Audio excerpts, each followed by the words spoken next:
Denying your enemy food has always been one of the main ways wars have been fought, and the Romans were masters at it. So it's 52 BC and Gaul, modern-day France, the home of the Celts, is in open rebellion against the brutal Roman occupation. It is estimated that in just 6 years, a third of the population has been killed and another third enslaved. The plan to throw off the Romans, well, starve them. Begin by slaughtering Roman traders and suppliers at Canabum and Cabellonum, steal all their grain, and then burn all the Celtic villages, your own farm silos, basically making it impossible for the 60,000 legionaries to live off the land. At the same time, he leads them deeper and deeper into Gaul, far away from the resupply routes as possible. The Celts would end up in Alesia, on a hilltop fort city in modern-day eastern France. It's an incredibly well-defended position. The only way to defeat it is through siege, the act of starving people within. With 80,000 warriors garrisoning a city built for 10,000 people, the Gauls only had about 30 days worth of food when the Romans put it under siege. But the thing is, the Romans didn't have much food either, and with a Celtic relief army 100,000 strong on the way, it shouldn't really matter anyway.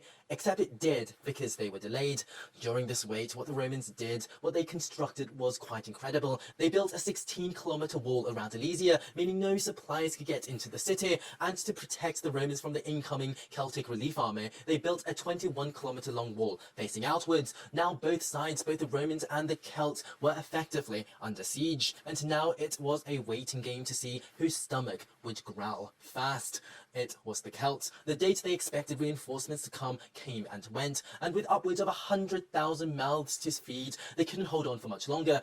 So what they had to do was quite unbelievably cruel, but did they have any choice? In a council meeting, they decided that all whose age or infirmity made them useless in war, the old, the women, the children, would have to leave the fortress to fend for themselves. This plan was actually quite genius, because not only would they not need to feed them anymore, but the greedy, insatiable Romans who had already enslaved 1 million of their kind would inevitably take all these civilians in as slaves, meaning they would have to feed these 10,000 new hungry mouths, significantly tipping the race to avoid starvation strongly in the Celts' favour. However, as the civilians arrived at the Roman fortifications, in tears they begged and begged, pleaded to be accepted as slaves and given food. Caesar, however, sent the guards on the ramparts and refused to admit them. History doesn't record what happened to them. Perhaps through pity they were readmitted back into the fortress, or perhaps they were left to wither away and starve to death, as their loved ones, their own countrymen, looked down upon them helplessly. The 100,000 reinforcements would come, but the climax of the 6-year-long Gaelic War would end with their defeat. With no hope of further reinforcement nor resupply possible, the Gauls would surrender, dooming Gaul to 500 years of Roman domination.